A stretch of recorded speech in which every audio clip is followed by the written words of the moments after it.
Welcome to Business of Being Black with Tammi Mack. I'm Tammi Mack on Foxsoul. The business of being Black today is the week. Yeah, we're talking about Jussie Smollett's sentencing for staging a hate crime against himself, the COVID funding being cut from the $1.5 trillion spending bill, the WNBA player who is fighting to be returned to the U.S. after being arrested in Russia, and Chris Breezy, y'all. Chris Brown demanding, I demand an apology after being accused of rape. Get ready for another round of the political and trending highlights of the week. Please welcome my Friday co-host, activist, and radio personality, Dominique DePrima. Hi, Tammi. Political analyst Ed Sanders is here. Hey, Tammi. Comedian and filmmaker Alicia Cooper. Hi.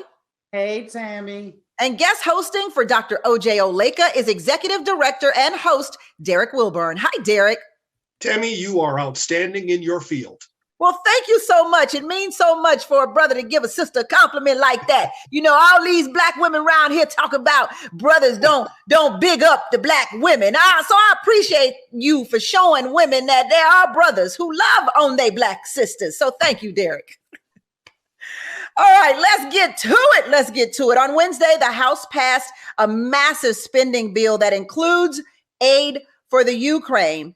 For Ukraine. The bill was initially slated to allocate $15.6 billion for COVID response, both domestically and abroad, but the funding was cut. House Speaker Nancy Pelosi blames the Republicans for urgently needed COVID assistance.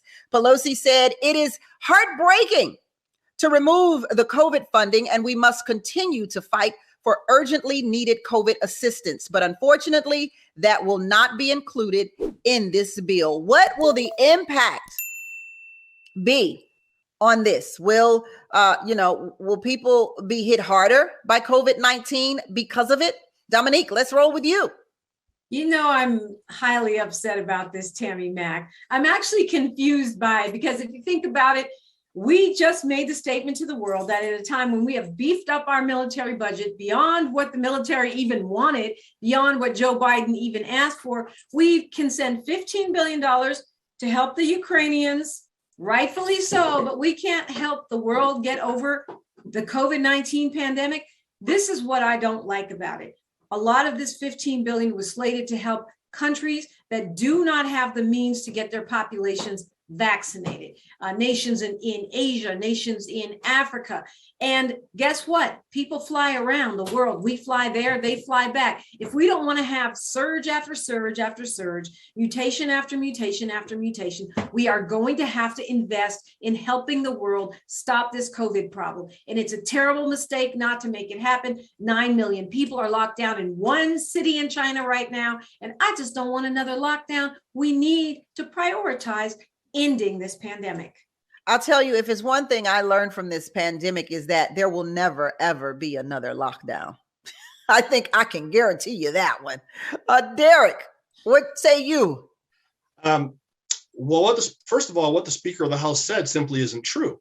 The COVID funding in this bill wasn't torpedoed by the Republicans. It was torpedoed by her own caucus.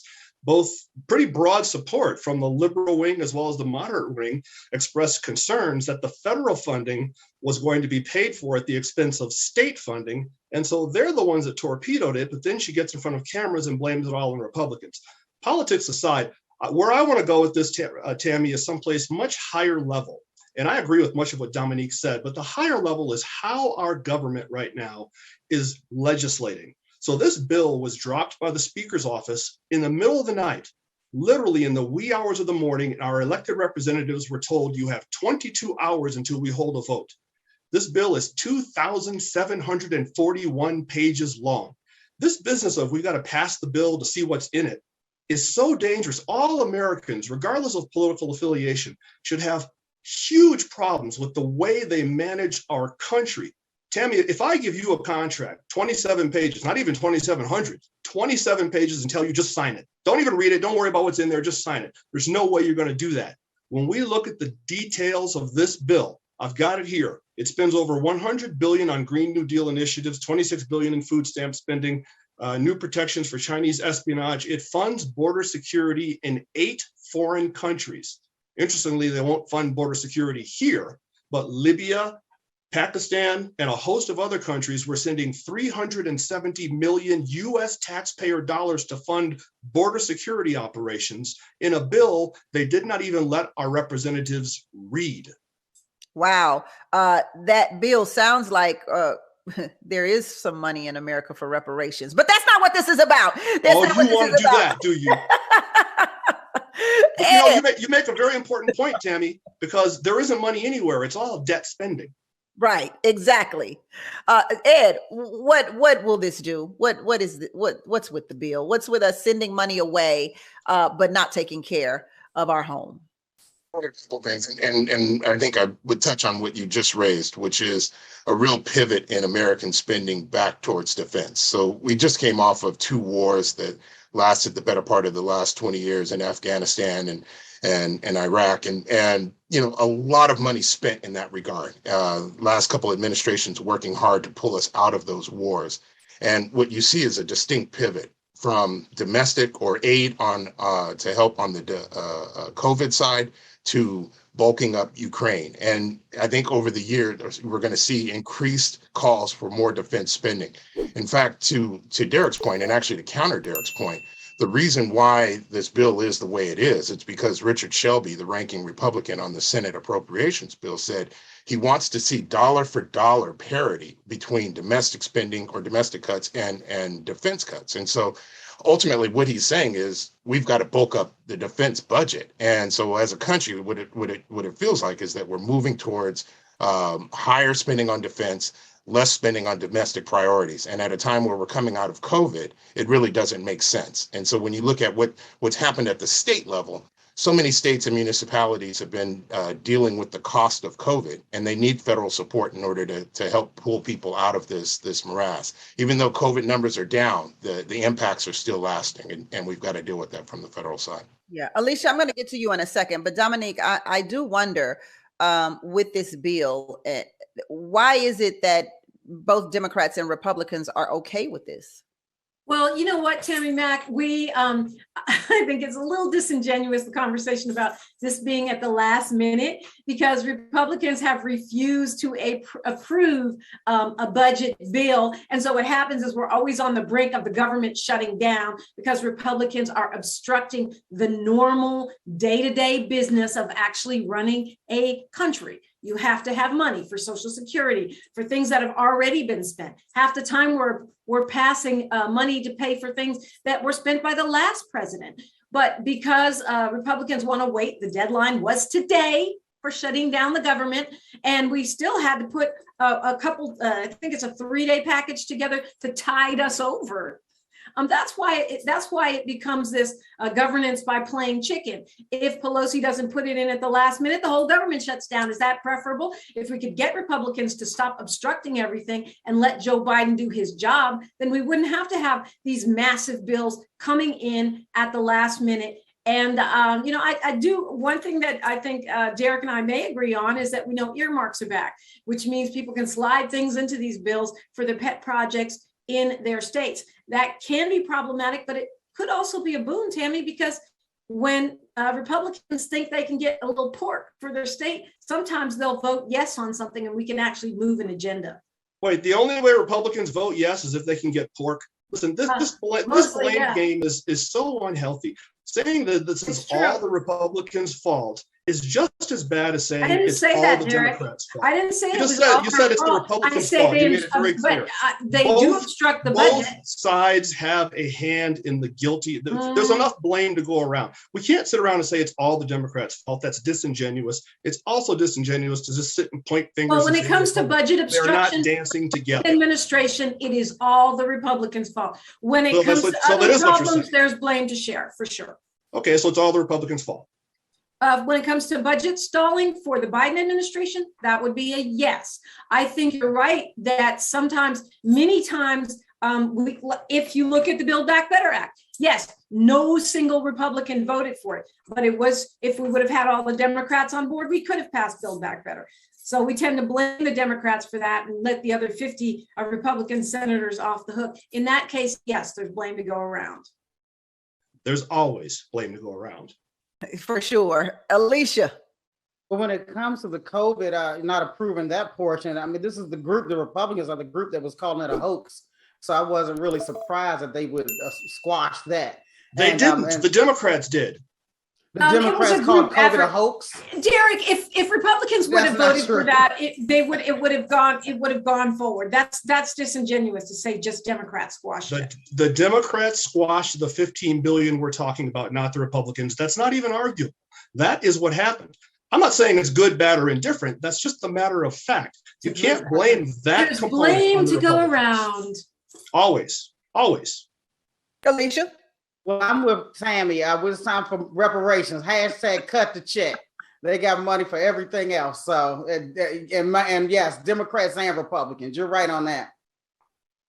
Okay. So we're good. Ed, did you want to peep in on this one? You want to tap a little bit? The conversation about whether it's Republicans or Democrats is always going to be there. I mean, what's clear is that a portion of Democrats did decide to get rid of the COVID, but all of the Republicans voted for it. And so, yeah, blame can go all the way around on that one. Yeah. Well, there was no vote. I mean, we don't have a vote to look at to see Caucuses how were the bill clear. came to the floor. So Yeah, you the can't really caucuses say were the really Republicans clear on all what they were voted gonna against stand it and for. some of the Democrats did because Ed, there you was- but said the caucus. they I'm sorry, Ed, you said the caucus what? The Republican caucus was really clear on what they weren't going to vote for. as was the Democrat caucus, and that's why it got dropped. There's blame to go around. So blame it on me. It's time for a commercial break. So we'll be right back on the business. Everything's your fault. Welcome back to Business of Being Black with Tammi Mack, where today the business of being Black are the highlighting and trending topics of the week with my Friday co-host, Dominique DePrima. Ed Sanders is here. Alicia Cooper on deck. And Derek Wilborn. Love to have you on the show always, Derek. So thank you for being here. We're going to tap into Ukraine just a little bit more right now. U.S. officials have denied arming the Ukraine with fighter jets. They noted that any action provided by the U.S. or NATO allies could be seen by Russia as an act of aggression and lead to an escalation of attacks. So what are your thoughts on this, Ed? I mean, look, we just had a conversation about Ukraine aid. I think somewhere in the conversation is the truth of the matter, and I don't know the answer. But what's clear is that European countries, in addition to the United States, are trying to find ways to bolster the Ukrainians in as they try to fight back against the aggression of Russia. How we're doing it, how that happens, it's still unclear. I'm sure that'll pan out, but what's clear is that we're starting to move towards helping the Ukrainians as best we can. Dominique? And to Ed's point, it's about how can we help the Ukrainians without escalating into a full-on face-to-face war with Russia. Some people are like, well, we already have a proxy war going on. And I noticed that although the GOP has been divided on this, we're starting to see more hawks pushing the president to send planes and to do more direct intervention. I think it would be a mistake. War is not the answer, to quote Marvin Gaye. I do think it's right for the world to stand with Ukraine, because you just can't have a neighbor stepping in and trying to take over your country and bully you when it's an unprovoked attack. At the same time, I think it would be a mistake for the United States to put boots on the ground, send planes, or do anything that creates a direct confrontation between the United States and Russia without Russia infringing on the NATO allies. Yeah, Alicia. Yeah, I agree. And they had one of the former president was on another station talking about how, what Biden should do. And it was all bluster. And thank goodness Biden is not doing that. That would only make things worse. This is not the time to escalate. This is very serious. So I don't agree with all that. Show this strong strength and threaten Putin and all that stuff. That's not going to work. At the end of the day, this is a lot of lives. You see women, children. I mean, the footage is just horrendous of what's already been taking place. So the best thing we can do is to have cooler heads prevail and try to do this the best way possible. And it's not about just making anybody more angry than they already are, making things worse. Derek? Well, I have no idea what Donald Trump has to do with any of this. He hasn't been in office for over a year. He can say anything he wants to any radio station host that he feels like. It's not making a difference. Dominique's point that war is not the answer. is a good point, but the problem is not everybody sees it that way. In this case, clearly Vladimir Putin doesn't see it that way. But nevertheless, I agree with both Ed and Dominique that the Biden administration is painted into a pretty tough corner, and escalation on the part of the United States probably would not make matters better. It would probably make matters worse. There's a lot of cloak and dagger here. There's a lot of smoke and mirrors. And their general disposition is one that I think is the right one, that we just need to maintain arm's distance. Sending troops on the ground, I think, needs to be completely off the table. Whether we send some sort of support, be it humanitarian aid or clandestine military aid, that's probably on the table. But I don't know that we need to make this our fight, at least not at this point. Yeah. Oh, it seems like everybody agrees with that. Alicia, I'm sorry. And you're absolutely right. What does the former president have to do with this? And why are networks even interviewing him at a time like this? Unfortunately, there's a lot of people who listen to what he has to say and take it as the gospel when it shouldn't be. And that's what I wanted to know. Why does what he think, why is it even important? And why is he being put in the forefront on major networks like this at this time? The major for some people, when he knows he has a big audience and what he's saying is not helpful to the situation. So I agree with you. What does he have to do with this? And why is he being given a voice on a major platform at a time like this? I also think it's worth noting, Tammy, that the Russian people don't seem to be on board with this either. 14,000 have already been arrested. Thousands and thousands are protesting in the streets at peril to their own lives. So let's speak about Russia. Since we're on Russia, we're going to continue. WNBA star Brittney Griner is being detained in Russia over alleged drug charges. Last month, Russian authorities claimed they found vape cartridges containing hashish oil in Griner's luggage at a Moscow airport. She is being accused of smuggling significant amounts of narcotic substance, which is punishable by up to 10 years in prison. Griner's whereabouts in Russia are unknown right now. How difficult will it be to get her out of Russia? And is she being used as a pawn by Russia? And more than that, I'm wondering, why am I the only show talking about Brittney Griner being held captive in Russia? You know, go ahead. I'm sorry, Derek. You asked two questions, and I think they're both very good ones. When will she be released, or when will we know what's happening? It could be a while. And you know, Russia has a system of justice, if you want to call it that, that's very different than the United States of America. Trevor Reed is a former U.S. Marine who was arrested in August of 2019, essentially for drunken disorderly. He got a little bit tanked up and got out of line and got arrested and sentenced to 9 years in prison. He served 2 years of a 9-year prison in Russia. His parents have no idea where he is. He could be anywhere. So it's not a foregone conclusion. Now, Griner has some celebrity status that may help, 2-time Olympic gold medal winner, and she's got some cred, but her family and loved ones need to face the reality that it could be a minute. Yeah, that's very unfortunate. I'm passionate about this, Tammy. I think we need to free Brittney Griner. There is a petition going around on moveon.org. The Biden administration, Jen Psaki, has weighed in on this. It seems that they are in conversation with Russian authorities about bringing Brittney Griner home. That said, Derek is right. This could be really, really tough. But the other thing that people aren't talking about is that she also has played basketball in Russia for the past 9 years. It's not like she was just there on a tourist visit. So they know good and well who she is. And Jen Psaki did not deny the fact that Russia was trying to use her as a bargaining chip. To me, that means it's probably assuredly so that it is. I think as Black Americans, as sports fans, as supporters of women, we should be speaking about this all the time, Tammy, and I commend you for doing so, because I think the more ruckus we make, the more likely she is to come home safely. As I'm thinking in my head, I'm thinking in my head here, Dominique, about this. I mean, I've been very upset at the lack of media coverage Brittney Griner has gotten for being held captive in Russia. But, you know, Brittney has been in a little bit of trouble here in the States that got publicized like day after day after day. So it irritates me a lot that we don't know more about this story and that we're not really doing, or at least they're not telling us that they're trying to get this woman home. But I'm thinking about it as I'm speaking right now, and I'm like, is it best to maybe not bring so much media attention to her in terms of negotiating to get her out of Russia?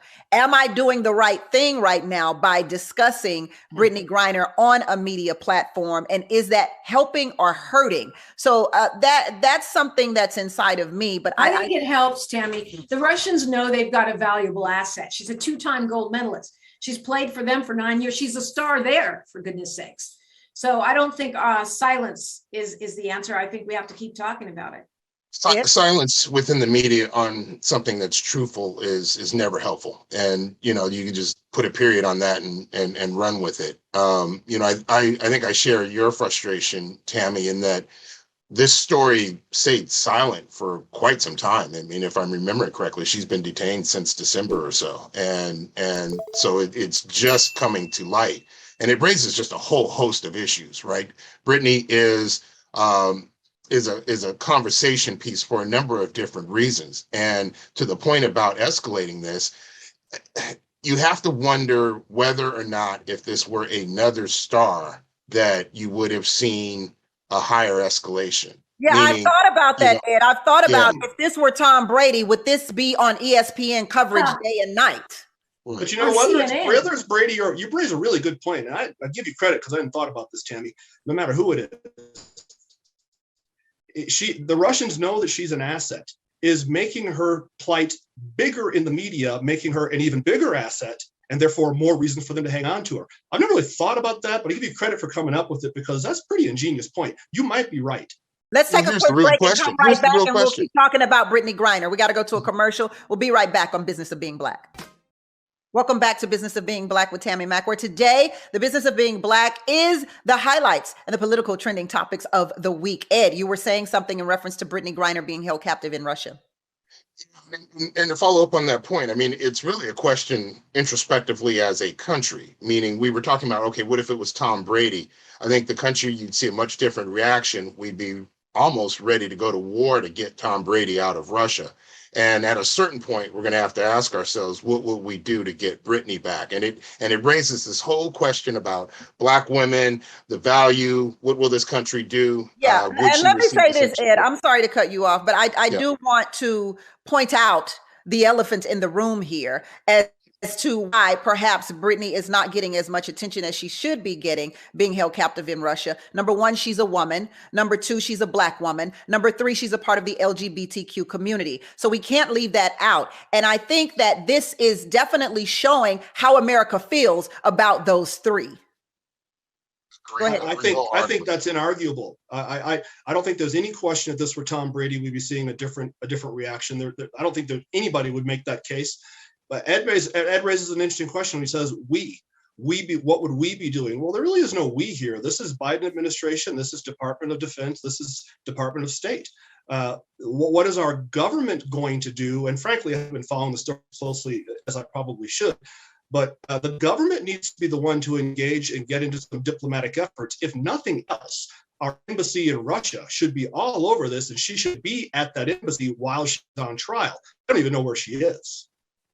And there's more to the we, though, Derek. I mean, we every morning we turn on the news and we look at the different stations, and this is a story that's not being talked about, and so there's far more to the we than just the Biden administration. It's all of us collectively when I say we. Because what happens is the media brings attention to certain situations that happen in America. And when the media brings attention to that, the public responds. And when the public responds, our government responds. So if there is no media brought to Brittney Griner, there's no public outcry, then why should the government even care about this woman who's being captive in Russia? Alicia, go ahead. Yeah, you guys went way up with Tom Brady, and you guys were right. But even smaller than that, we've seen another movement that came, Free Britney Spears. So what we need to do is, this is the wrong Brittney. We need to free Brittney Griner the way that the Britney Spears people went crazy for her because she couldn't get control of her own money. So yeah, no, we don't even have to go as high as Tom Brady. Britney Spears had a movement too. And we need to make sure that noise is made. And yes, Tammy, you're doing the right thing for Brittney Griner, because she's in she's in a bad way. Like you already pointed out, Black, female, and gay, three things Putin isn't fond of. And in a time of war, a possible war, it's not looking good for Brittney. So we need to make as much noise about it as we can. Yeah, Dominique. Yeah, I mean, I agree with everything everyone said. It's a really important to me personally, just because, you know, we talk about missing Black women not getting the same kind of media attention. And here we are again. Here we are again. And you rightly pointed out the LGBTQ plus piece. And I think the fact that this is a woman that I do want to raise the fact, though, that the Biden administration has indicated that they are talking about it with Russian authorities. I don't know what that means. I think you're right. We don't know where she is. That's a problem. She should be at the embassy. But at least there is some movement going on in terms of trying to free Brittney Griner. Yeah. Okay. After more than 200 failed attempts to outlawing lynching, the United States of America finally recognized it as a hate crime. The Emmett Till Lynching Act will make it possible to prosecute any bias-motivated crime as a lynching when a conspiracy to commit a hate crime results in death or seriously bodily injury. Crimes include kidnapping and aggravated assault, aggravated sexual assault, or an attempt to kidnap, abuse, or kill. The maximum sentence under the Anti-Lynching Act is 30 years. Talk about the importance of this act finally being passed after 200 failed attempts. Derek. This is a good law. This is a good law. It was carried on the Senate side by Rand Paul, a very libertarian-ish conservative Republican, and it's a good law. It's a little bit disingenuous to say lynching has finally been outlawed. Lynching is murder, and murder has always been against the law in this country, but that's a bit of a technicality. There are two things about this law that I think need to be explored. Number one is the actual wording, and I have some of it here. The crime of lynching succeeded slavery as the ultimate expression of racism in the United States. Lynching was a widely acknowledged practice in the United States. Lynching was a crime that occurred throughout the United States. The next several articles reference activities in the United States between 1882, 1968, 1931, 1955. So it's a little bit of a backward look at America's past, and that's fine. In terms of how this law will actually affect John Q. Citizen, there's a little more nuance there. I'm going to read just real quickly Section 250. Whoever conspires with another person to violate Section 245, 247, or 249 of this title, or Section 901 of the Civil Rights Act of 1968, shall be punished in the same manner as a completed violation of such section. In other words, John Q. Citizen won't feel this law so much as will the legal community.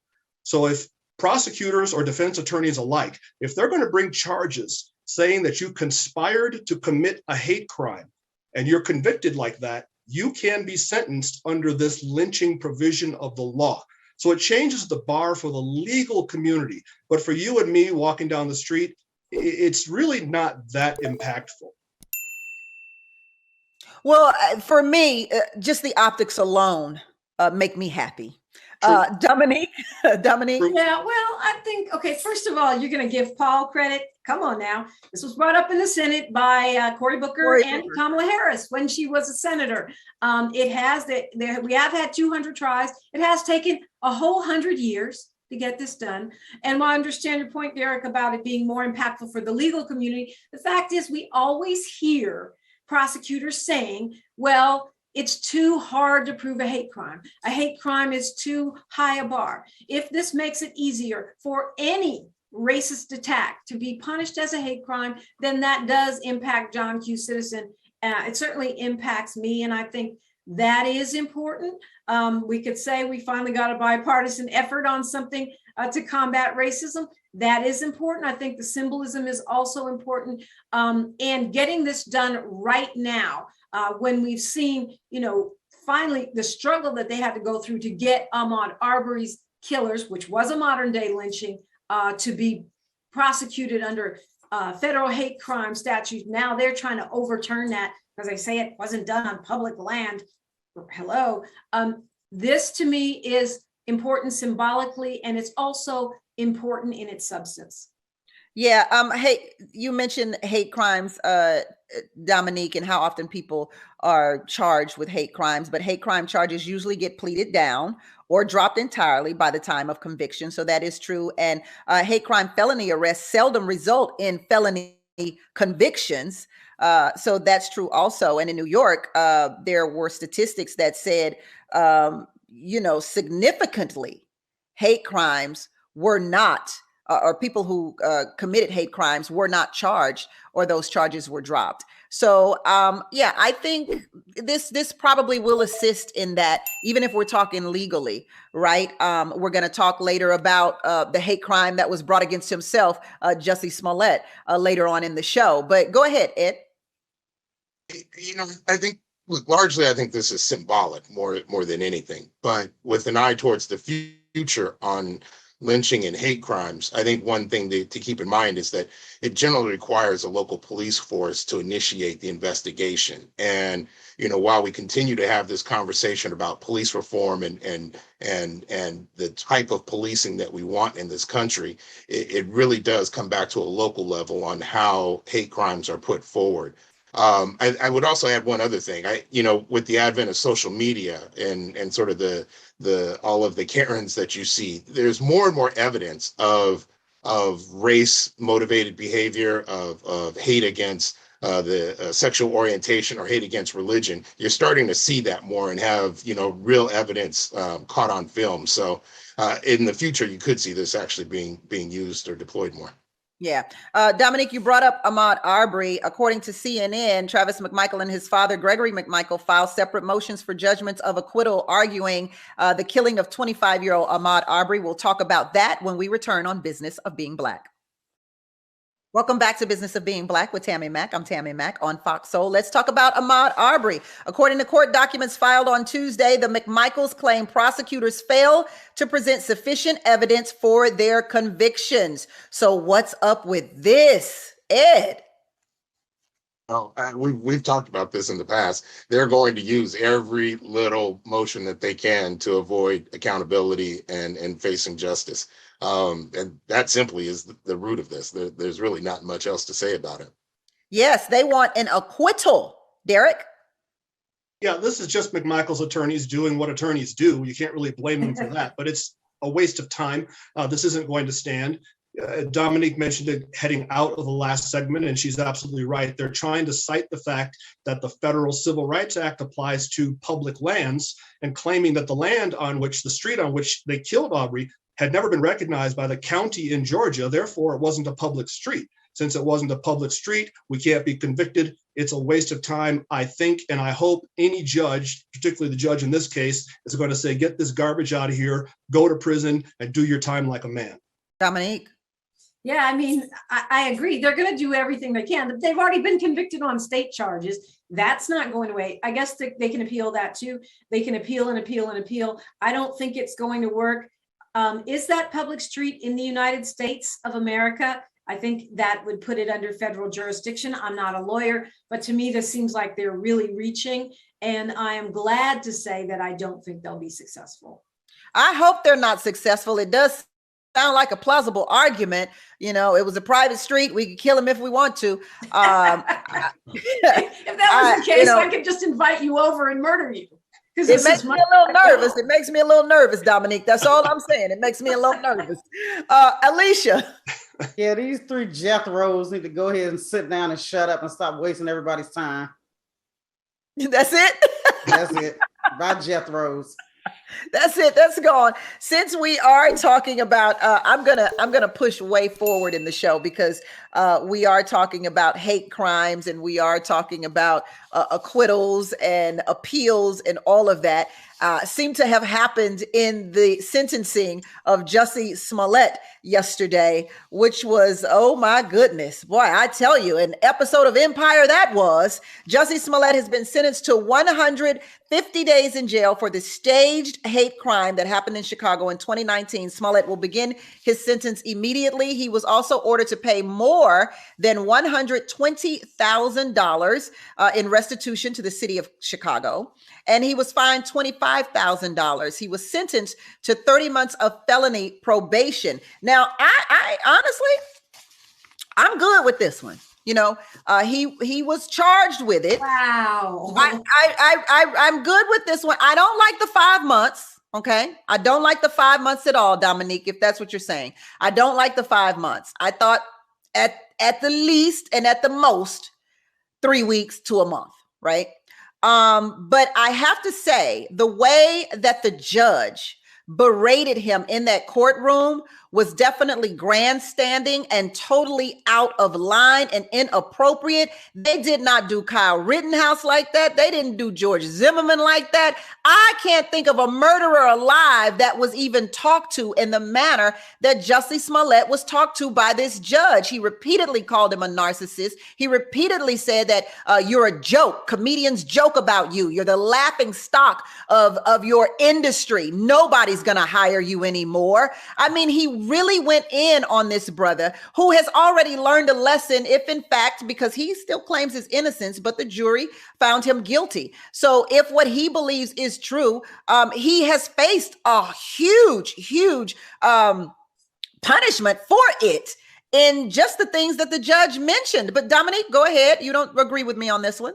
Well, I mean, I agree with you about the judges' conduct. I think it's a good reminder of why voting for judges and paying attention to judges is so important. We saw it in Kyle Rittenhouse and we saw it in this.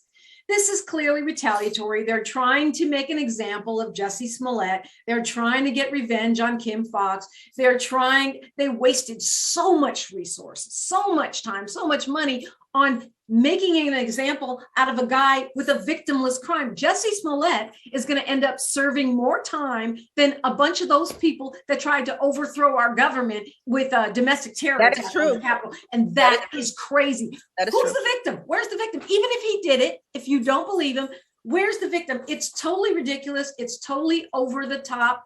And I think this is symptomatic of what goes on in Chicago. They're busy spending money going after Jussie Smollett while the body bags are piling up in what is arguably the murder capital of the United States of America. Well, I think the $120,000 is lightweight. I think the $25,000 is lightweight. I think the probation is in what world, Tammy? You're an actor. You know, most of it is smoke and mirrors. Most of them don't have no money. Well, I don't know that I can say that about Jussie Smollett, though, who was on a Fox television show, a network show, making a huge amount of money. So I don't know that I can say that about Jussie Smollett. I do think that the 5 months caught me off guard. I'm like, really? We had to send him to jail? That's a little ridiculous to me completely. But Ed?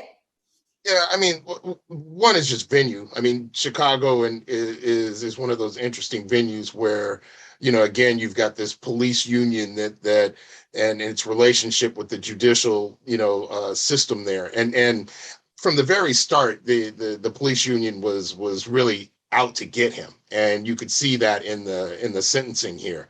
Dominic, you raised the question of who's the victim here, and the true victim is anyone in the future that actually experiences a hate crime, specifically an African American, and particularly a gay or lesbian African American, because now their claim is just going to be filtered under this Jussie Smollett lens, and that's unfortunate. His sentencing, and while I disagree with how the judge said it, his lack of accountability to what was clearly the facts of the case makes it really, really tough to sort of help defend him on this, especially when you think about what the impact could be to future crimes. Right. And NAACP disagrees. Black Lives Matter disagrees. I mean, Samuel and LaTanya Jackson disagree. A lot of people disagree on this. And I think it's ridiculous. Is he going to end up serving more time than Kim Potter? Probably so. And I don't agree with that. I'm just saying he has never taken accountability for what he did. And even on the stand, or even in the sentencing hearing the other day, he didn't, there's no remorse. Even in the sentencing, and which I think probably hurt his appeal. Because before his attorneys could even appeal, Jussie had spoken out and said, "I'm innocent. I respect you, Judge, but I didn't do this, and I'm not suicidal. If I go to jail, it's not because I killed myself. I'm innocent. I'm innocent." And it was that outbreak that could have potentially kept him from getting the appeal that from having him not have to go to jail during the appeal process. We're talking about the Chicago Police Department that actually is famous for torturing people. And we know they were out to get him. So I think, he might have been smart to say, if I die in jail, I didn't commit suicide. Derek, what you got for me? I'm with Ed on this one. So we're a nation of laws, and we need to be a nation of laws. So we can't really say who was hurt, who's the victim. Well, if a cop pulls you over, tickets you for doing 65 in a 60-mile-an-hour zone, who was the victim? There really was no victim, but we're a nation of laws. So anyone who comes down the pike in the future and has a legitimate hate crime is going to live under the scepter of this farce. And that's not helpful to members of the LGBT community who actually may be victims in the future. And the fact that he hasn't owned it and still claims he didn't do this is frankly bizarre. Alicia? Are we a nation of laws, though? Alicia? Yeah, it is the accountability part for me. No parent will allow their children to do stuff like this without jacking their child up and saying, and really getting on them. I know my parents would have not suffered at all. It wouldn't have gone down like that had it been me. If I had done something that was egregious and I refused and I kept doubling and tripling down, it wouldn't work in my home. But I really feel sorry for the Smollett family. I was watching them in the courtroom and they look really, really, they're being taken through this whole situation as well. And they had nothing to do with this. Their loved one is the one that's on trial and dealing with all this stuff. And now they're being thrown. Let's go to commercial break real quick. I'm still left with wondering, is he innocent or guilty? Welcome back to Business of Being Black with Tammi Mack. I'm Tammi Mack. And our guests today are Dominique DePrima. We've got Ed Sanders, Alicia Cooper, and in for Dr. O.J. Oleka today is Derek Wilborn. Thank you for being here, Derek. As a matter of fact, Derek, I'd love for you to tell us about your POCC. POCCinterns.com. We run an internship program where we take Black American college students, many from HBCUs, send them to live and work in Washington, D.C. in paid internships. We pay the internship, we pay the airfare, we pay the housing for the summer. So our next generations can learn about the legislative process in this country. We'll accept liberal Democrats, we'll accept conservative Republicans. Nobody cares. We just want to teach civics to the next generation. Oh, I wish that was our life in America. Nobody cares what you are, Republican, Democratic, Libertarian. We don't care. Well, Chris Brown is demanding an apology after being accused of sexual assault. Earlier this week, text messages published by Radar, believed to be between Brown and Jane Doe, were leaked. The woman reportedly sent several messages asking to meet with Brown, along with nude photos of herself. Reports say the texts were sent after the alleged assault happened. And based on the screenshots, the woman continued to contact Brown long after he stopped responding to her. In January, a woman filed a $20 million lawsuit against Brown. She alleged that he drugged and sexually assaulted her in 2020. Since then, her lawyer has quit. He's like, I'm out of here. I can't do nothing with this case. So what does this say? What do we think about this story, Alicia? Yeah, I mean, something's wrong with this lady. How do you commit a crime and then put everything in writing? So, and even I heard the voicemail, she sounded under the influence and she was a hot mess, and that's why the lawyer left. Like, there's no proof. He's going to be fully vindicated, and hopefully they'll come up with some sort of a law to protect guys from women like her. I would love a law that protects guys from women like that. It's hard to prove on both sides, whether you've been accused or whether you're the accuser. But I would love a law that would protect men. That's an excellent point you make. Dominique? Well, I mean, we can go back to what you all were saying about Jussie Smollett. When women who were actually raped come forward, their credibility is undermined by people like this. I also think there are certain people, particularly Black men, that the media decides they're going to beat up on forever. Chris Brown had the incident with Rihanna. He has undergone massive, psychological counseling, anger management. He's done incredible things in the community. He has reinvented himself, but the media continues to never give him the benefit of the doubt, to always call him a criminal when he's not. And I hope that this case will give them pause next time they start beating up on Chris Brown for something they have no proof of. Any crazy person can accuse a person in the spotlight, and Chris Brown is an easy target because the media never forgives Black men. They will forgive you if you're anybody else, but if you're a Black man in America and you have any kind of legal trouble, you are labeled for life, double, triple, and quadruple jeopardy. Yeah, they're still talking about Jay-Z being a drug dealer. I'm like, why are we still here? Why? Right. But yes, and I think poor Chris Brown, he just be minding his own business. You know, that's really, he's been, since this whole Rihanna thing, he's been laying low, minding his business. He ain't even put out a song. He just been featured on other people's music. Do you remember when the LAPD came to his door and the media reported it as a standoff? No, yes. The LAPD knocked on his door with no warrant. Now they say Chris Brown is in a standoff. No, he said, go away. You don't have a warrant. Leave me alone. It's called private property. Yeah, Derek. I don't disagree with Jackie at all. I think she makes some very good points. Chris Brown, you splashing Chris Brown's name across the headline sells your newspapers. Splashing his name across the front of your website generates clicks, and he doesn't get the fair shake that he deserves. The question you asked is he owed an apology? Not only is he owed an apology, well, assuming the information he's presented is legitimate and true, and I've seen nothing to suggest that it's not. Assuming that information is accurate, he isn't only owed an apology, he's owed restitution for any legal expenses he's incurred, if he has incurred any. And I would have no problem with him bringing a countersuit for defamation of character to start shutting this stuff down. Because Alicia's right. As often as not, when it's he said, she said, it's the man that takes it in the shorts. So let him file a defamation suit and bankrupt her family for the next century. No, that's not true. But so many times we don't believe the victim. Okay, Ed, go ahead. I think you guys have covered most of it. It really is, you know, in the end game, this issue highlights the vulnerability of young, wealthy people, whether you're in entertainment, sports, and how there is a market out there that targets them in a variety of ways. And it's not really relative whether or not you're a man or woman, you're vulnerable. And however people want to try to get a suit on you, they try. I'm hoping that Cardi B's lawsuit will also get the ball rolling to stop people from kind of saying things that aren't true about these celebrities. Video footage was released of Black Panther director Ryan Coogler being detained in Atlanta after being mistaken for a bank robber. Take a look at this. Come this way. Whoa. Put your hand behind your back. Hands down my back. Okay. Got it. You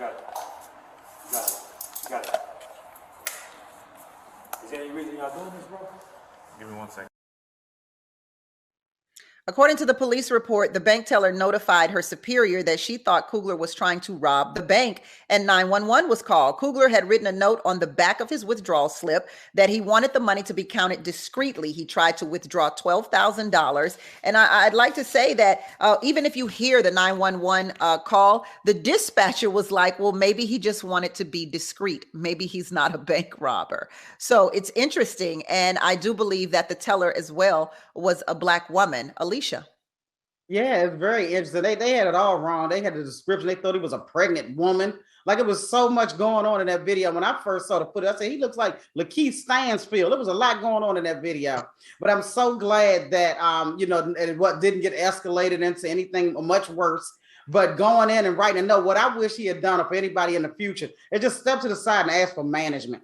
And say, look, I'm about to withdraw this money. Is there any way we can do it discreetly? Because we've all seen those episodes. The episode of Good Times, where they scribbling something on a slip and hand it to you. I have to say, when I first heard that he wrote a note and passed it to the teller, I had to side out that situation because I was like, "Oh, that sounds so bank robberish." But based on the movies I've seen too. But then when you hear the details, he actually put his ATM card in. He clicked his pin. He gave her the driver's license. So he did everything right. And now everyone's saying, but you should have done this. And this is so many times the story of a Black man who does everything right. And then the line is drawn again, but you should have done this too. Derek? I think Alicia's, really nailed this one. She said it very well. I think we have to be careful playing the race card all the time. Now, maybe this teller who was black herself, maybe she did, hey, this is a young black punk and he's trying to rob the store. But you're right. We've all seen those movies. That's how they do it. No matter who the perp is, they write a note, slide it underneath there.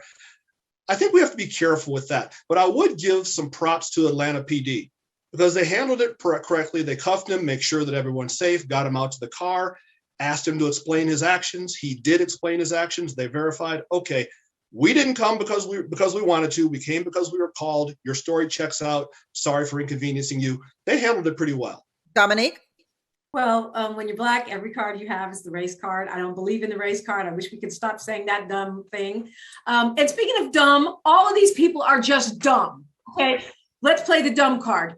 Bank robbers do not give you their account number. There it is. We're going to wrap there. Thank you, Ed, for being on the show. Dominique, Derek, and Alicia. TGIF is next with my girl, Claudia Jordan. Thank you so much for being here, guys. I appreciate you always chatting it up with me on Business of Being Black with Tammi Mack on Foxsoul. Stick around for TGIF on Foxsoul.